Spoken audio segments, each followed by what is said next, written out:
দর্শক, কুমিল্লার বন্যা দুর্গত মানুষের সর্বশেষ তথ্য জানিয়ে দিতে আপনাদের সাথে যুক্ত হয়েছি আমি জহির শান্ত। আমি এই মুহূর্তে দাঁড়িয়ে আছি কুমিল্লা থেকে ব্রাহ্মণপাড়া যাওয়ার যে সড়ক, কুমিল্লা ব্রাহ্মণপাড়া সড়কের এই কালখেরপাড়া এলাকায়। এই সড়কটি কিন্তু যান চলাচল বন্ধ হয়ে গিয়েছে। এই সড়কটি দিয়ে শুধুমাত্র যে সমস্ত ত্রাণবাহী ট্রাক এবং পিক আপগুলো আসছে সেই পিক আপগুলোই যাচ্ছে। এই পিক আপগুলোও কিন্তু পুরোটা যে যাচ্ছে পারছে তা না, একমাত্র ভরাসের গিয়ে সেগুলি শেষ হয়ে যাচ্ছে। মানুষ বন্যা আক্রান্ত হয়ে পড়েছে, একের পর এক গ্রাম তলিয়ে যাচ্ছে। বিশেষ করে বৃহস্পতিবার রাত 11:30টার দিকে যখন কুমিল্লার গুমতি নদীর বুরবুরি এলাকায় গুমতি নদীর বেড়িবাঁধ ভেঙে গেল, তখন থেকেই কিন্তু এই অঞ্চলটা একেবারে বন্যা প্লাবিত হয়ে যায়। এরপর মরার উপর খরার ঘা হিসেবে দেখা দিয়েছে ব্রাহ্মণপাড়া সীমান্তে। ব্রাহ্মণপাড়া এবং ব্রাহ্মণবাড়িয়া জেলার যেই সীমান্তবর্তী এলাকা দিয়ে যে নদী বয়ে গেছে, শালদা নদী, সেই নদীর বাঁধ ব্রাহ্মণপাড়া অংশ দিয়ে ভেঙে গিয়েছে। তো একে তো গুমতির বাঁধ বুরুচুং অংশে ভেঙেছে, গ্রাম তলিয়ে যাচ্ছে, তার উপর ব্রাহ্মণপাড়া অংশে শালদা নদীর বাঁধ ভেঙে গেছে। অর্থাৎ এদিকের যে পানিটা ওদিকে মুভ করতো সেই পানিটা কিন্তু থেমে আছে, ওদিকের পানিটা আবার এদিকে আসছে। পানি কিন্তু এখন ফেপে ফুলে উঠছে, আর একের পর এক গ্রাম প্লাবিত হচ্ছে, মানুষজন বন্যা কবলিত হয়ে পড়েছে। যতগুলো আশ্রয় কেন্দ্রের কথা বলা হচ্ছে, এর মধ্যে অনেক আশ্রয় কেন্দ্রও কিন্তু পানিবন্দী হয়ে পড়েছে। স্বেচ্ছাসেবীরা বিভিন্ন আশ্রয় কেন্দ্র থেকে মানুষজনকে উদ্ধার করেছে। আর জেলা প্রশাসনের তথ্যটা যদি আপনাদেরকে জানিয়ে রাখি, জেলা প্রশাসন থেকে ত্রাণ ও পুনর্বাসন কর্মকর্তা তিনি জানিয়েছেন যে 7 লক্ষাধিক মানুষ পানিবন্দী হয়ে পড়েছে, তবে সংখ্যাটা আরো অনেক বেশি। 10 থেকে 12 লাখ মানুষ কুমিল্লার পানিবন্দী হয়ে পড়েছে বলে আমরা জানতে পেরেছি। যে 17টি উপজেলা আছে, সেই 17টি উপজেলার মধ্যে 14টি উপজেলার 188টি ইউনিয়ন পানিবন্দী হয়ে পড়েছে। এসব পানিবন্দী মানুষ কিন্তু দুর্ভিক্ষের মহাদুর্ভোগের দিন হচ্ছে। বেশিরভাগ এলাকার সাথে একজনের গত দিয়ে যে সমস্ত গাড়ি যাচ্ছে, পরিবহন যাচ্ছে, সবগুলি কিন্তু ত্রাণ দেওয়ার জন্য ত্রাণ নিতে যাচ্ছেন।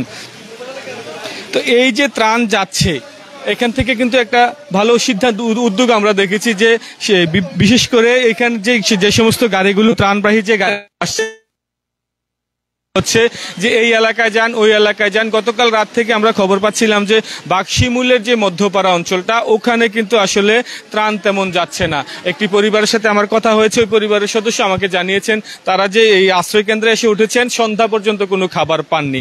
তো যার কারণে এখান থেকে বলে দেওয়া হচ্ছে যে ভাই বাক্সিমূলের দিকে যান, কেউ বলছে ইসপুরের দিকে যান, রাজাপুরের দিকে যান, এই যে বিষয়গুলো বলে দেওয়া হচ্ছে, যার কারণে যারা বিভিন্ন স্থান থেকে ত্রাণ নিয়ে আসছেন তারা একটা নির্দেশনা পাচ্ছেন। তো এই মুহূর্তে আমি যুক্ত হব আমাদের প্রধান প্রতিবেদক এবং ইন্ডিপেন্ডেন্ট টেলিভিশনের কুমিল্লা প্রতিনিধি তানভীর দীপু সারাদিন এখানে ছিল, গতকালকে ছিলেন। গত মঙ্গলবার থেকেই মূলত আপনি এই বন্যা কবলিত এলাকা নিয়ে কাজ করছেন। আমাদেরকে যদি সার্বিক তথ্যটা একটু বলতেন আমাদের দর্শকদের উদ্দেশ্যে। সার্বিক তথ্য বলতে যেটি আপনি বলছিলেন যে গোমতীর বাঁধ এখন ভেঙেছে উত্তরে আর শালদা নদীর বাঁধ ভেঙেছে দক্ষিণে, অর্থাৎ দুই নদীর মাঝখানে যে দুটি উপজেলা বুড়িচং এবং ব্রাহ্মণপাড়া, সেটি কিন্তু একই সাথে প্লাবিত হচ্ছে। এখন এই পানি কিন্তু পুরোটাই ফুলে পেঁপে লোকালয়ে উঠছে। আর আমরা যতটুকু দেখতে পাচ্ছি যে পানি বিভিন্ন সড়কগুলোকে ক্ষতিগ্রস্ত করছে। মানুষ যদি এখন নিরাপদে না যায় তাহলে এই সড়ক ভেঙে গেলে পরে কিন্তু তারা ট্রাক বা ভ্যান যেটা দিয়ে আসা যাওয়া করতেছে সেটা দিয়ে আসা যাওয়া করতে পারবে না। আর এই মুহূর্তে আসলে প্রশাসনের একটি কন্ট্রোল রুম দরকার। তারা আসলে জানাবে যে কোন কোন এলাকা দুর্গত, কোন এলাকায় বেশি ত্রাণ দরকার, কোন এলাকায় নৌকা দরকার, কাদেরকে উদ্ধার করা হবে। কিন্তু আসলে কোনো কন্ট্রোল রুম না থাকার কারণে স্বেচ্ছাসেবীরা কিন্তু বিভ্রান্ত হচ্ছে, দিক বিদিক হারিয়ে এদিক ওদিক ছোটাছুটি করছে, যেদিকেই ফেসবুকে তথ্য পাচ্ছে সেদিকেই চাচ্ছে। কিন্তু একটা কন্ট্রোল রুম যদি প্রশাসন খুলে দিত, যে সেই এলাকার প্রশাসন বা মেম্বারদের মাধ্যমে তারা জানবে কোন এলাকায় বেশি ক্ষতিগ্রস্ত মানুষ আছে, কোথায় খাবার লাগবে, পানি লাগবে বা আশ্রয়কেন্দ্র ও ঝুঁকির মুখে, তাহলে কিন্তু সেই তথ্যগুলো নিয়ে স্বেচ্ছাসেবীরা যেতে পারতো। কিন্তু এখন কিন্তু যেতে পারছে না। আর সবচেয়ে দুর্গত এলাকা হচ্ছে বুরবুরিয়া থেকে উত্তর দিকে যে 6টা গ্রাম আছে সেইগুলো, সেখানে প্রায় 12 থেকে 15 ফুট উচ্চতার পানি হয়ে আছে। আর এই জায়গাতে তো জীবনেও পানি ওঠার কথা নয় বলে আমাদেরকে এলাকাবাসী জানিয়েছে। কিন্তু তারপরও পানির যে স্রোত, সেই স্রোতের কারণে কিন্তু এই এলাকাগুলো তলিয়ে আছে। তো মোট কথা দুই নদীর পানির কারণেই কিন্তু এই এখনকার এই বান। আজ কি আপনি বলছিলেন কন্ট্রোল রুমের কথা, গতকাল জেলা ওই যে আমাদের মাননীয় উপদেষ্টা আসিফ মাহমুদ ভূঁইয়া সজীব তিনি এসেছিলেন কুমিল্লায়, সেখানে কিন্তু তথ্য জানানো হয়েছিল যে প্রতিটি উপজেলা একটি করে কন্ট্রোল রুম করা হয়েছে এবং জেলা প্রশাসনে একটি কন্ট্রোল রুম আছে। তো সেই কন্ট্রোল রুমগুলিকে আসলে যতটা কাজ করা দরকার বা যতটা কার্যকর হওয়া দরকার সেরকম হচ্ছে না বলে মনে করছেন? আসলে যেহেতু স্বেচ্ছাসেবীরা তথ্য পাচ্ছে না যে কোন জায়গায় কি লাগবে, সেই ক্ষেত্রে কন্ট্রোল রুমে কারা ফোন করছে, কারা সাহায্য চাইছে, কাদেরকে সাহায্য করা হচ্ছে, সেই বিষয়গুলো কিন্তু কেউই জানতে পারছে না। তো এই বিষয়গুলো কিন্তু আরো বেশি পাবলিক করা উচিত। যেসব বড় বড় স্বেচ্ছাসেবী সংগঠন আছে তাদেরকে জানানো উচিত যে কোথায় কোথায় ত্রাণ লাগবে, কোথায় নৌকা লাগবে, কোথায় মানুষ লাগবে। সেগুলো যদি স্বেচ্ছাসেবীরা না যায় তাহলে কিভাবে তারা এইসব খাবার দাবার নিয়ে যাবে? দেখা যাচ্ছে যে একই সড়ক দিয়ে কিন্তু অনেকেই যাচ্ছে, কিন্তু কোনো এলাকায় খাবার পানি কোনো কিছুই যাচ্ছে না। সেই কারণে কিন্তু যারা আছেন তাদের মাধ্যমে এই যোগাযোগটা তৈরি করে তারা কিন্তু বলতে, এই মুহূর্তে যেমন আমরা জানি কিছুক্ষণ আগে শুনেছিলাম যে মিথিলাপুর যে এলাকায় সেখানে অনেক মানুষ আটকে আছে, একটা মাদ্রাসার মধ্যে প্রায় 200-250 ছাত্রী আটকে আছে। বন্যা কবলিত হয়েছেন তারা আসছেন, আমরা যদি তাদেরকে একটু দেখে আমরা আবার সংযুক্ত হব দীপু। আমরা আসলে এখানকার চিত্রটা দর্শকদের একটু দেখাতে চাচ্ছিলাম যে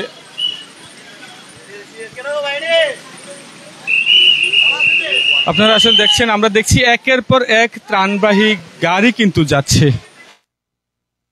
মানুষজন আসছে। আবার নতুন এই যে কথা বলছিল ব্রাহ্মণপাড়া অঞ্চল দিয়ে যখন শালদা নদীর বাঁধ দক্ষিণাংশে ভেঙে পড়েছে তখন কিন্তু আবার নতুন করে মানুষ বন্যা কবলিত হয়ে পড়ছে। আমরা দেখছি কিন্তু এদিক থেকে নানা মানুষজন কিন্তু গতকাল পর্যন্ত যারা নিশ্চিত ছিলেন যে বন্যার পানি তাদের উঠুন আঙ্গিনায় উঠবে না, কিন্তু তারাও কিন্তু আজকে নতুন করে বন্যা প্লাবিত হয়ে পড়েছেন এবং তারা কিন্তু ঘরের মালামাল নিয়ে ঘর ছাড়ছেন। তো আসলে সব মিলিয়ে বন্যা পরিস্থিতি ক্রমেই অবনতির দিকে যাচ্ছে। বুড়িচং এবং ব্রাহ্মণপাড়া এই দুটি উপজেলা গোমতী নদী এবং শালদা নদীর বাঁধ ভেঙে তাদের কিন্তু একেবারেই বন্যা কবলিত করে ফেলেছে। পুরো এলাকাটাই এখন মহা দুর্যোগের মধ্যে রয়েছে। আমরা দেখতে পাচ্ছি আরো বেশ কিছু ত্রাণবাহী ট্রাক যাচ্ছে, পিক আপ যাচ্ছে। আমরা যদি দু একজনের সাথে সংযুক্ত হতে পারতাম, চেষ্টা করব।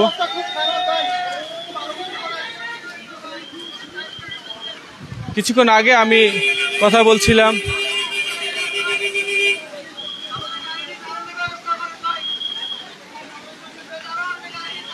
আমরা যদি দু একজনের সাথে একটু কথা বলার চেষ্টা করি, দেখি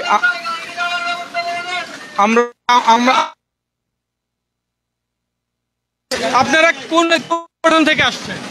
পিছিয়ে কথা বল। আপনারা কোন সংগঠন থেকে আসছেন? আমরা গাজী রিয়াজ মাহমুদ সংগঠন থেকে আসছি। এখন কোথায় আপনারা কি নিয়ে আসছেন? আমরা একটা গাজী রিয়াজ মাহমুদের এই ফিশারি থেকে আমরা একটা বোট নিয়ে আসছি। এই বোট নিয়ে এখন মাছ উদ্ধার যাচ্ছি, খাবার নিয়ে আসছি, পানি নিয়ে আসছি। এর আগে একবার আমরা আশ্রয় কেন্দ্রে মানুষ রেখে আসছি, এখন আবার বোট নিয়ে যাইতেছি। আপনারা কি কিছু তথ্য কি পেয়েছেন কোথায় কোথায় মানুষ আটকা পড়ে আছে? জি আমরা তথ্য পেয়েছি। আমরা এই তথ্য অনুযায়ী যাইতেছি। এই যে মহিলা আছে, উনি এই যে মহিলাকে নিয়ে যাইতেছি। এই যে ওনার বাবা অসুস্থ, যাইতেছি ওনারা যাই উদ্ধার করার চেষ্টা করি। ধন্যবাদ। যান আপনারা, যান। যে কথা বলছিলাম আসলে এই কিছুক্ষণ আগে তানভীর দীপু যে কথা বলছিলেন, সামাজিক যোগাযোগ মাধ্যমে খবর পেয়ে কিন্তু আসলে মূলত মানুষজন উদ্ধারে চাচ্ছে। যে কথা বলছিলেন ভাই, যে একজনের মাধ্যমে খবর পেয়েছেন যে একজন বৃদ্ধ আটকে পড়ে আছেন, তাকে উদ্ধার করে নিয়ে যাওয়ার জন্য কিন্তু একটি বুট নিয়ে তারা গাজী রিয়াজ মাহমুদ নামে একজন আছেন, তার পক্ষ থেকে একটি বুট প্রদান করা হয়েছে। সেই বুট দিয়ে তারা কিন্তু আসলে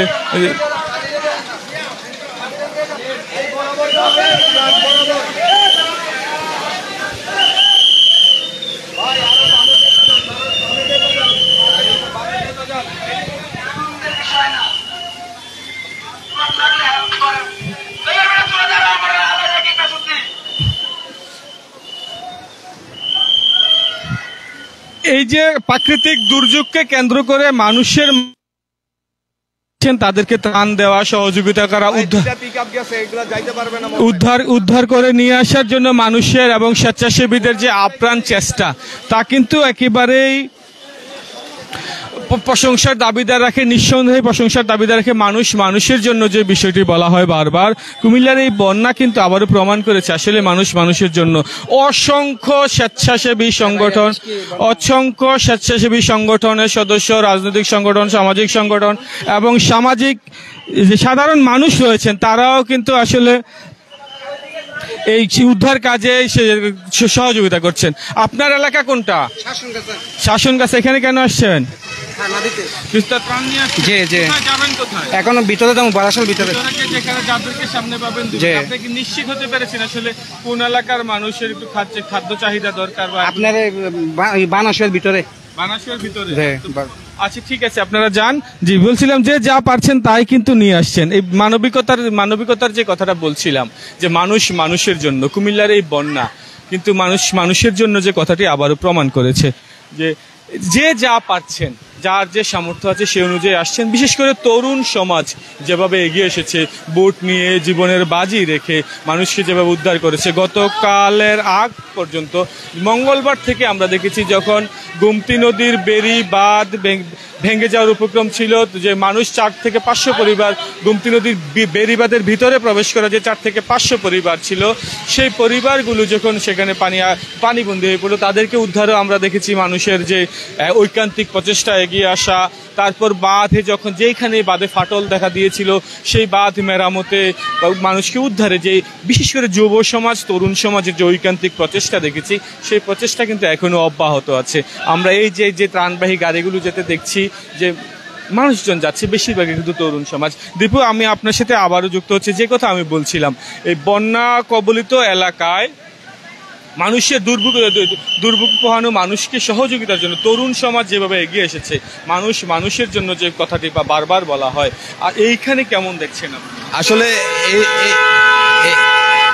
এই বন্যায় কিন্তু আমরা যেটি দেখতে পাচ্ছি, এখানে স্বেচ্ছাসেবীরাই কিন্তু সবচেয়ে বেশি উদ্যমী হয়ে কাজ করছে।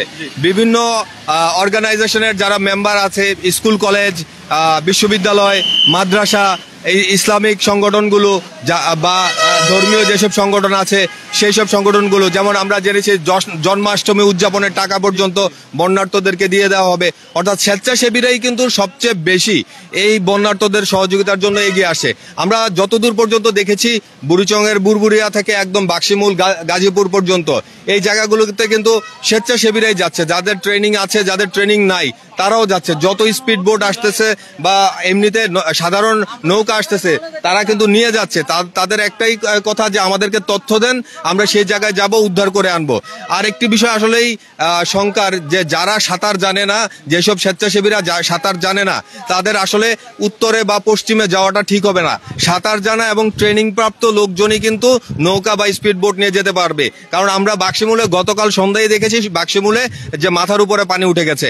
এখন যারা সাঁতার জানে না, কোনো কারণে যদি দুর্ঘটনায় পড়ে, তাদেরও কিন্তু একটা বিপদ আছে। আর এখন আমরা যে চিত্রটা দেখতেছি, যে ওই এলাকা থেকে মানুষজন কিন্তু হাতে করে যা পারতেছে তাই আনতেছে, কারণ ওখানে ভ্যান যাওয়ার কোনো সুযোগ নেই। পিক আপ যেগুলো যাচ্ছে সেগুলো মানুষকেই শুধু আনতেছে। এখন বাড়ি ঘরের মধ্যে যেভাবে পারতেছে তারা সেগুলো রেখে তারপর নিয়ে আসছে। আর এই গত 2 দিন ধরে একটি রাতের বেলা যে খবর আমরা শুনি যে কোথাও কোথাও ডাকাত পড়েছে, সেই বিষয়গুলো কিন্তু আমরা বিভিন্ন জায়গা থেকে শুনতেছি। যে কারণে কিন্তু এলাকাবাসী যারা রাতের বেলা তার নিজ নিজ ঘরে থাকেন, তাদেরকে কিন্তু একজনের সাথে আরেকজনের যোগাযোগ রাখার জন্য বলা হচ্ছে, এবং তারাই যেন তাদের নিরাপত্তার কাজটা করেন। আর স্বেচ্ছাসেবীদেরকে বারবার বলা হচ্ছে যে তারা যেন খবর নেয় কোন জায়গাটাতে যাওয়া উচিত, কোন জায়গায় কি লাগবে, কোন জায়গায় নৌকা লাগবে, খাবার লাগবে, পানি লাগবে, আগে খবর নিয়ে তারপর যাওয়ার জন্য। ডাকাতের প্রসঙ্গটা যেহেতু আসলো, ডাকাত আতঙ্কের কথা কিন্তু আমরা শুনছি। তবে এই বিষয়ে কিন্তু এখনো পর্যন্ত স্পষ্ট কোনো নিশ্চয়তা পাওয়া যায়নি, যে নিশ্চিত হওয়া যায়নি যে কোথাও ডাকাতি হয়েছে। গতকালকে উপদেষ্টা আসিফ মাহমুদ যখন কুমিল্লা সার্কিট হাউসে মত বিনিময় করছিলেন, যে একজন স্বেচ্ছাসেবক কিন্তু বৈষম্য বিরোধী ছাত্র আন্দোলনের একজন সদস্য কিন্তু বলছিলেন যে তারা যখন 14 গ্রামের দিকে ত্রাণ নিয়ে যাচ্ছিলেন, মানুষকে সহায়তা বা রেস্কিউ করার জন্য যাচ্ছিলেন, সেখানে কিন্তু তাদেরকে বিশ্বাস করা হচ্ছে না, তাদেরকে কিন্তু ডাকাত বলে তাদেরকে চিৎকার করা হয়েছে। পরে প্রশাসনের সহযোগিতা তারা উঠে আসছেন। এই যে বিষয়টি, মানুষের মাঝে কেন অবিশ্বাস তৈরি হলো? আসলে এই বন্যার মধ্যে তো কাউকেই চেনা যাচ্ছে না, যে যারা স্বেচ্ছাসেবী বা কারা এমনিতে ঘুরতে আসছেন। আমরা দেখেছি নদীর বাঁধ ভেঙেছে, লাখ লাখ মানুষ ঘুরতে চলে আসছে, বাঁধ কিন্তু আরো হুমকির মুখে পড়েছে। স্বেচ্ছাসেবীরা প্রচন্ড ভাবে আটকানোর চেষ্টা করেছেন যে সাধারণ মানুষ যাবেন না বাঁধের উপর, তারপরেও কিন্তু কেউ শুনেনি। মূলত এই না শোনার কারণ থেকেই কিন্তু এই অবিশ্বাসের জন্ম হয়। আর এই কারণেই কিন্তু মানুষ তাদের এলাকাতে অন্যদেরকে যেতে দেয় না, বা যারা ত্রাণ নিয়ে যাচ্ছে তাদেরকেও যেতে দিচ্ছে না। সে কারণে যারা স্থানীয় জনপ্রতিনিধি আছে বা ময়মুরব্বী আছে, তাদের সাথে যোগাযোগ করে যাওয়াটা সবচেয়ে ভালো, যে আমরা এই এলাকায় যেতে চাচ্ছি, আপনারা আমাদেরকে সহযোগিতা করেন, আমরা অমুক জায়গা থেকে এসেছি, অমুক জায়গায় যাব। তো এই বিষয়গুলো যদি নিশ্চিত করা যায়, তবেই কিন্তু এই ধরনের মানসিকতা থেকে অন্যরা মুক্তি পাবে। জি, ধন্যবাদ আপনাকে। দর্শক, আমরা আসলে আপনাদেরকে জানিয়ে রাখি, কুমিল্লার বন্যা পরিস্থিতি সর্বশেষ তথ্য জানিয়ে দিতে যুক্ত হয়েছি আপনাদের সাথে। আমরা কিছুক্ষণের জন্য বিরতিতে যাব, তারপর আবারও আপনাদের সাথে সংযুক্ত হব। সে পর্যন্ত কুমিল্লার কাগজের সঙ্গে থাকুন।